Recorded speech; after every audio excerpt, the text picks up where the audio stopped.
बिस्मिल्लाहिर्रहमानिर्रहीम। अस्सलाम वालेकुम नाज़रीन, मैं हूँ महरीन सब्तैन। देख रहे हैं आप मेरा यूट्यूब चैनल और फेसबुक पेज। नाज़रीन, एक बार फिर एक बड़े ही सेंसिटिव टॉपिक के साथ आपके साथ हाजिर हूँ इस चैनल पे, जहाँ पे आपके साथ मैं मुआशरती रवैयों पर, मुआशरती इक़दार पर बातचीत करती हूँ, आपको बहुत सी कहानियाँ लोगों की सुनाती हूँ। बड़ी माज़रत करूँगी मैं पहले से ही, क्योंकि 5 उँगलियाँ बराबर नहीं होती, और मैं एक दफ़ा फिर से माज़रत करूँगी कि ऐसा ना हो कि लोग ये समझें कि मेरी इस कहानी को शेयर करने की वजह से लोग एकेडमीज़ को बुरा समझने लगें। लेकिन एकेडमीज़ का एक ऐसा पर्सपेक्टिव जिसके बारे में शायद बहुत सी सादा लोग, ख़वातीन जो है नावाकिफ़ हैं, और बहुत सी बच्चियाँ नावाकिफ़ हैं, उनको मैं ये कहानी ज़रूर सुनाना चाहती हूँ। और ये कहानी जो है, एक ऐसी बच्ची की कहानी है जो बड़ी सादी सी बच्ची थी, क्लास में बड़े अच्छे नंबर लेने वाली, क्लास 8, 9, 10 तक बहुत अच्छे नंबर उसने लिए, और अच्छे नंबर्स के साथ वो पास होती रही, बल्कि इम्तियाजी नंबरों के साथ, डिस्टिंक्शन के साथ। अब यहाँ पर क्या होता है कि आपको पता है कि मैट्रिक तक तो साइंस वगैरह सब्जेक्ट ज़रा इजी ही होते हैं, लेकिन जैसे ही आप एफएससी में आते हैं, और ख़ासतौर पे अगर आपके सब्जेक्ट्स में प्री इंजीनियरिंग, प्री मेडिकल होते हैं, तो उसमें साइंस का जो इन्वॉल्वमेंट होता है, और फिर आपको बहुत सी चीज़ें समझ नहीं आ रही होती हैं। आपके सेकेंड ईयर में ऑर्गेनिक, इनऑर्गेनिक केमिस्ट्री जो होती है, उसमें आकर बच्चे बहुत प्रॉब्लम उनको फेस करना पड़ता है, या फिर मैथ्स के अंदर या बायो में। तो ऐसे में बच्चे बड़ी बड़ी अकेडमीज़ की तरफ जाना शुरू करते हैं, जिनके नाम होते हैं, जिनके बाहर बड़े बड़े बोर्ड्स लगे होते हैं, जिन पर उनके डिस्टिंक्शन वाले जो स्टूडेंट्स हैं उनके नाम लिखे होते हैं।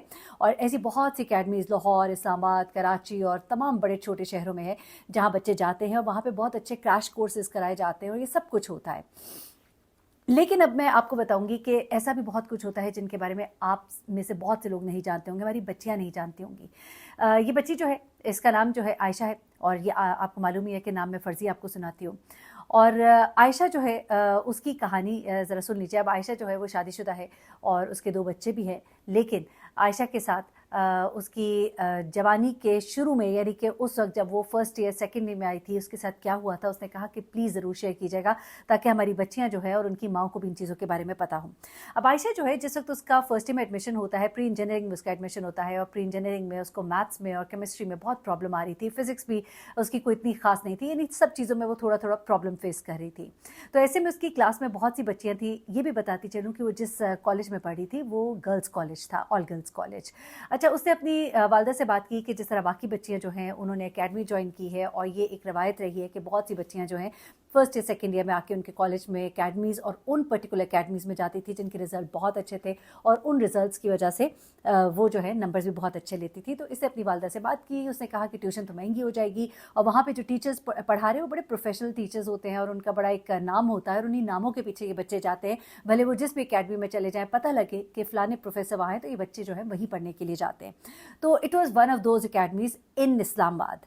अच्छा, अब इस्लामाबाद के अंदर मैं थोड़ा-सा आपको बताती चलूँ कि बड़ा एक माहौल जो है काफ़ी डिफरेंट है बाकी शहरों की निस्बत, और ख़ास तौर पे अगर आप मेन सेंट्रल इस्लामाबाद की अगर बात करें। मेरी सारी अपब्रिंगिंग जो है वहीं की है, इस्लामाबाद की, और मुझे काफ़ी कुछ ऐसा मालूम है जो शायद बहुत सी ख़वातीन को नहीं मालूम होगा, क्योंकि हम उस एनवायरनमेंट में रहे, उस एनवायरनमेंट में पले बढ़े। ये हमारे बात की पूद है, यानी कि मैं जिस लड़की की कहानी आपको सुना रही हूँ, मेरे भी पढ़ने के 10 साल के बाद ये जो है इसने अपनी एजुकेशन कंप्लीट किया। तो आप अंदाज़ा लगा सकते हैं कि हमारी अभी जो लेटेस्ट पूद है उसके साथ की है। अच्छा, अब इस बच्ची ने कहा कि जब मैंने अपनी वालदा से बात की, उन्होंने मुझे इजाज़त दे दी। अब जब बच्चियां जो हैं ऑल गर्ल्स कॉलेज में पढ़ती हैं, और उसके बाद जब शाम के वक्त अकेडमीज़ में जाती हैं जहाँ पे को एजुकेशन होती है, तो थोड़ा सा एक इन्वायरमेंट का फ़र्क होता है। एक इन्वायरमेंट का फ़र्क होता है, नई नई एक आप कहिए कि ज़िंदगी की बहारें ऐसी होती हैं कि हर चीज़ बड़ी खूबसूरत लगती है, नई नई चीज़ें जो है वो भी बहुत डिफरेंट लगती हैं। तो ज़िंदगी के शब रोज़ थोड़े से बदलने शुरू हो जाते हैं। ऐसा ही इस बच्ची के साथ भी हुआ। ये कहती है कि मेरे साथ मेरी बहुत सी दोस्तें थीं जो वहाँ पे पढ़ने जा रही थी, मैं भी उनके साथ जाना शुरू हो गई। हम एक ही कॉलेज की बहुत सी बच्चियाँ जो दिन को कॉलेज में पढ़ती थीं, और हम शाम को एकेडमी भी जाते थे। अब एकेडमी में बॉयज़ भी पढ़ते थे। अब यहाँ पर ख़ास तौर पे वो बच्चियाँ जिनका ज़्यादा एक्सपोजर इनिशियल उम्र से नहीं होता। मैं इस चीज़ को ये नहीं कह रही कि आप बच्चों को कहीं लड़कों के साथ ही पढ़ाएं, लेकिन जब उनका बहुत ही एक स्ट्रिक्ट माहौल होता है, और उसके बाद एकदम से उनको एक्सपोजर मिलता है, तो कभी कभी बेवकूफ़ियाँ भी हो जाती हैं बहुत सी, जो कि इस बच्ची से भी हुई, जिसको उसने एक्सेप्ट किया। अच्छा, अब ये कहती है कि जब ये शाम की क्लासेस जो हैं ये शुरू हो गई, और मैंने जाना शुरू किया, तो वहाँ पर बहुत से लड़के भी पढ़ने आते थे, और उसके साथ उसकी 3 ऐसी दोस्तें थी, उसकी क्लास फेलोज़ थी, जो बहुत ही उसके मुताबिक ज़रा एडवांस थी, तेज़ थी। उनके घर का माहौल भी थोड़ा सा उनसे ज़्यादा आगे का था। उनके घर में कज़न्स लड़के भी आते जाते थे। उनका कॉलेज में लड़कों के साथ दोस्तियों के बारे में भी वो सुनती रहती थी कि वो फ़ोन पे किसी से बात कर रही मैसेजेस आते रहते थे और भी चीज़ें, तो वो ज़रा सा वो थोड़ी उससे तेज़ थी, होशियार थी। अब ये बच्ची जो है ये मैट्रिक तक तो बहुत ही सादा सी थी, फर्स्ट ईयर में भी इसकी दोस्तें जो है बड़ी सादी थी, लेकिन जो इसकी एकेडमी में आके फ्रेंड्स बनी वो फ्रेंड्स थी जो उसकी स्कूल कॉलेज की फ्रेंड्स नहीं थी इस तरह से, लेकिन यहाँ पर उनसे ऐसी दोस्ती हो गई कि फिर वो दिन में भी उसकी बहुत अच्छी दोस्तें बन गई। अच्छा, अब क्या होता था कि जनाब के वो लड़कियां जो हैं वो तो लड़कों से खड़े होकर बात भी कर लेती थी, ये थोड़ा सा कहती है मैं हिचकिचाती थी क्योंकि मेरा ऐसा कोई एक्सपीरियंस भी नहीं था और मैं थोड़ी सी हमारे घर का माहौल भी ज़रा स्ट्रिक्ट था, तो मुझे ये चीज़ थोड़ी अजीब लगती थी शुरू शुरू में। लेकिन उसके बाद वो कहती है कि जब मैंने थोड़ा इन चीज़ों से इज्तनाब किया और उन्होंने मेरे चेहरे के तासुरात देखे, तो उन्होंने मुझसे चीज़ें जो है थोड़ी थोड़ी छुपानी शुरू कर दी। अब मैं ये भी बताती चलूँ कि आयशा जो है वो शक्ल सूरत की एक प्यारी लड़की थी। तो अब क्या होता है, थोड़ा सा मैं आपको ज़रा समझाना चाहूँगी कि होता क्या है। ये लड़कियाँ जब दोस्त बनाती हैं, ये लड़कियाँ जब दोस्तियाँ करती हैं अकेडमीज़ में, तो इनके जो फ्रेंड्स होते हैं लड़के, उनके भी आगे फ्रेंड्स होते हैं लड़के। जब वो इनको देखते हैं कि ये दोस्तियाँ किए हुए हैं, तो अपने फ्रेंड से रिक्वेस्ट करना शुरू हो जाते हैं कि हमारी भी कोई दोस्ती करा दो। और वो दोस्ती कराने के चक्कर में फिर ये लड़कियों को जब उनके फ्रेंड्स कहते हैं कि दोस्ती करा दो, हमारे लिए आना जाना आसान हो जाएगा। छोटे छोटे लड़के होते हैं, माँ बाप किसी के पास गाड़ी होती है, किसी के पास नहीं होती, ये लड़के पुल इन करके गाड़ियाँ चलाते हैं, तो एक लड़के के पास अगर गाड़ी होती है तो वो दूसरे को कहता है कि यार तुम्हें तो मैं ले जाऊँगा या अपनी गाड़ी दे दूँगा, मेरी भी कोई दोस्ती करा दो। और इस तरह से ये एक दूसरे के हाथों जाने अनजाने में इस्तेमाल हो रहे थे, मैनिपुलेट हो रहे होते हैं। अब यहाँ पर ये जो लड़कियां थी इनके भी कुछ ऐसे दोस्त बने कि उन्होंने कहा कि हमारी भी कोई दोस्ती कराओ, हमारे दोस्तों के साथ किसी की दोस्ती कराओ। और इन्होंने फिर क्या किया, इस लड़की ने, इनमें से जो 2-3 लड़कियां थी, इन्होंने आके इस आयशा को कहना शुरू कर दिया कि फ़लाना लड़का जो है वो तो तुम्हारी मोहब्बत में पागल हो गया है और इस तरह की चीज़ें, जिसको शुरू में तो उसने वो कहती है कि मुझे सख्त बुरी लगी ये बातें और मैंने उनसे कहा कि मुझसे ऐसी बातें मत किया करो। लेकिन वो कहती है कि रोज़ उन्होंने कोई ना कोई बात मुझे ऐसी बता देनी कि जिससे मैं भी थोड़ा सा उसकी तरफ देखने पर मुतवज्जे होने पर मजबूर हो गई। और वो कहती है कि आहिस्ता आहिस्ता मुझे वो चीज़ें जो है वो जो बुरी लगती थी वो अच्छी लगनी शुरू हो गई।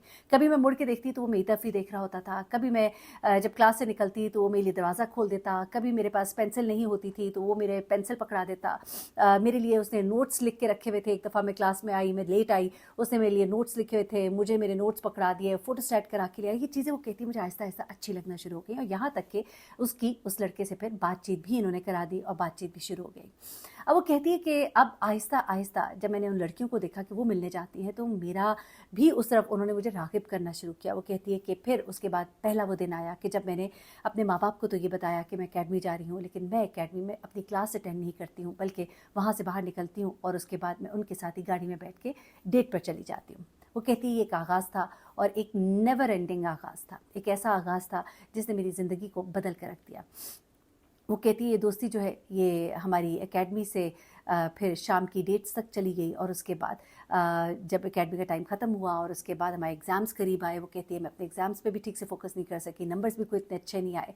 और मेरे वालिद साहब ने कहा कि इतना हमने इसको एकेडमी में डाला, उसके बावजूद इसके नंबर जो है इतने ख़राब आए, तो ये क्या बात है, ग़ालिबन ये एकेडमी ही कोई अच्छी नहीं है। अब मुझे बड़ी परेशानी हुई कि अगर तो एकेडमी छूट गई तो फिर तो ये सारे जो है मिलने मिलाने, शाम की रंगीनियाँ, ये सब कुछ ख़त्म हो जाएगा।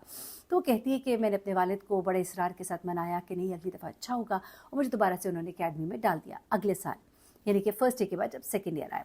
अब वो कहती है कि जब सेकेंड ईयर में भी अब तो मैं बहुत आज़ाद भी हो गई थी और मुझे बहुत तरीके भी आ गए थे और अब हर दूसरे रोज़ यही होता था कि जाती तो मैं अकेडमी थी घर से, लेकिन वहाँ से हम आगे डेट्स पे चले जाते थे, वहाँ से आगे आगे और आगे। उसके बाद वो कहती है कि एक दिन ऐसा आया कि न्यू ईयर नाइट थी। न्यू ईयर नाइट पे वो कहती है कि सब ने प्लान बनाया कि हम घूमेंगे फिरेंगे और रात को बाहर निकलेंगे। मैंने कहा कि मेरे लिए तो बहुत मुश्किल है, ऐसा तो मैं नहीं कर सकती। तो मेरी दोस्तों ने मुझे बहुत तैयार किया और तरीके बताए और उसके बाद वो कहती है फाइनली मैंने इरादा बांध दिया कि मैं ऐसा करूँगी।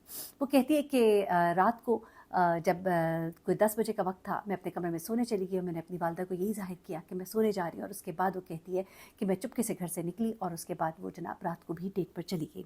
वहाँ पर वो कहती है कि जब ये लोग डेट पर गए तो वहाँ पर कुछ ऐसी जगहें होती हैं जहाँ पर अकेले लड़कों को जाना मना होता है, लेकिन अगर गर्ल्स एंड बॉयज़ होते हैं, उनकी कोई मिडनाइट पार्टी थी, कोई डांस पार्टी थी और डांस पार्टीज़ में कपल्स का होना ज़रूरी था। वो कहती है वो वहाँ पर चले गए, लेकिन उसे नहीं मालूम था कि वहाँ पर ड्रग्स और इस तरह की चीज़ें जो है वो भी इस्तेमाल की जा रही हैं। अब वहाँ पर जब ये चीज़ें उसने देखी थोड़ा परेशान हुई, लेकिन उन्होंने कहा कि तुम्हें क्या परेशानी है, तुम तो ऐसी नहीं हो।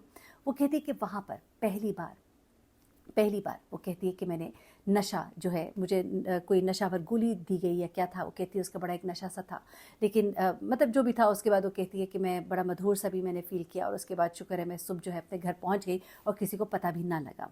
उसके बाद वो कहती है कि 1-2 बार कुछ ऐसा हुआ कि दोबारा इसी तरह से हम लोगों ने अब आहिस्ता आहिस्ता डेयर करना शुरू कर दिया और ज़्यादा हम अब जब वो नडर होती चली गई तो यहाँ पर अब बात जो है पार्टी से आगे निकलना शुरू हो गई और रातों को बाहर निकलना और दोस्तों के साथ जाना, और हैरत अंगेज़ तौर पर उसके घर में किसी को पता भी नहीं लग रहा था। ये पूरे 1 साल की रुदात है।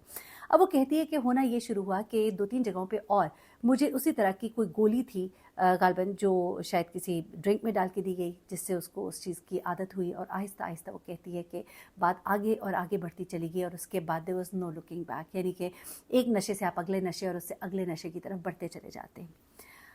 अफ़सोसनाक बात यह है कि ये जो है लड़की, अब इसकी हालत ऐसी होती जा रही थी कि अब ये कुछ भी करने के लिए तैयार थी इस नशे के लिए। यहाँ पर कोई अल्लाह की तरफ से शायद इसके माँ बाप में से किसी की नेकी होगी जो काम आ गई। ये लड़की जो है एक दिन जब इसी तरह अपने घर से निकलती है और उसके बाद ये सुबह जब अपने घर वापस आती है तो ये मदहोश अपने घर के दरवाजे पे पड़ी होती है। अल्लाह ने शायद इसके माँ बाप की इज़्ज़त रखनी थी, और इसके माँ बाप जो हैं इसका भाई देखता है, इसको उठा के अंदर लेके जाते हैं, इसको हॉस्पिटल लेके जाते हैं। हॉस्पिटल जब लेके जाते हैं तो वो बताते हैं कि इस बच्ची के तो जिस्म में बहुत ज़्यादा ड्रग की अमाउंट जो है वो है, और इसको ओवरडोज हो गई है, जिसकी वजह से इसकी ये हालत है। रात को जब इसकी हालत बहुत ख़राब हो गई तो इसके दोस्त जो है इसको इसके घर के दरवाजे पर फेंक कर दरअसल चले गए। अब यहाँ से शुरू होती है वो कहानी कि जब इनके माँ बाप को पता लगता है, और एक बहुत बड़ी क़यामत जो होती है उनके घर पर, क्योंकि ये एक मुतवसत तबके के लोग थे और साथ ही साथ ये ऐसे लोग थे कि जिनकी बड़ी इज़्ज़त भी थी। खुदा ने इनकी इज़्ज़त रखी। इससे पहले कि पूरी दुनिया को पता लगता, उनको पता लगा, उन्होंने इसको फिर रिहैबिलिटेशन सेंटर में डाला, इसका इलाज शुरू हुआ। ये कहती है कि मैं तकरीबन 3 महीने रिहैबिलिटेशन सेंटर में रही, और जो मेरी हालत थी और जो कुछ फिर मैंने उनको बताया वो सब कुछ मेरे माँ बाप को भी पता लगा। मैं बहुत शर्मिंदा भी होती हूँ कभी कभी। वो कहती है कि उनसे नज़रें मिलाते हुए मुझे शर्मिंदगी होती है, लेकिन मैं उस स्टेज पर पहुँच गई थी कि मैं नशे के लिए कुछ भी कर सकती थी। इस दौरान मैं बहुत सी ऐसी चीज़ें भी उसने फिर शेयर की। उसने बताया कि इस नशे के हुसूल के लिए मैंने कुछ ऐसे काम भी करने शुरू कर दिए थे जिनको बताते हुए आपको बहुत शर्मिंदगी होती है, लेकिन उस नशे के हसूल के लिए अब उसने थोड़े से कदम जो हैं वो बाहर निकालने शुरू कर दिए थे, लेकिन अभी भी उसने शायद तमाम हदें जो है वो पार नहीं की थी या जो भी था। अब उसके वालिदैन ने जब उसका इलाज कराया, उसके ऊपर बहुत फोकस किया। उसके वालिदैन ने फिर उसको आगे जो उसकी पढ़ाई है घर से कराई, और वो तमाम चीज़ें जो है वो आगे चलती चली गई। लेकिन अल्लाह ने उसे किसी ऐसे मुकाम पर जाने से पहले बचा लिया कि जहाँ पर उसके माँ बाप भी शायद किसी को मुँह दिखाने के काबिल न रहते।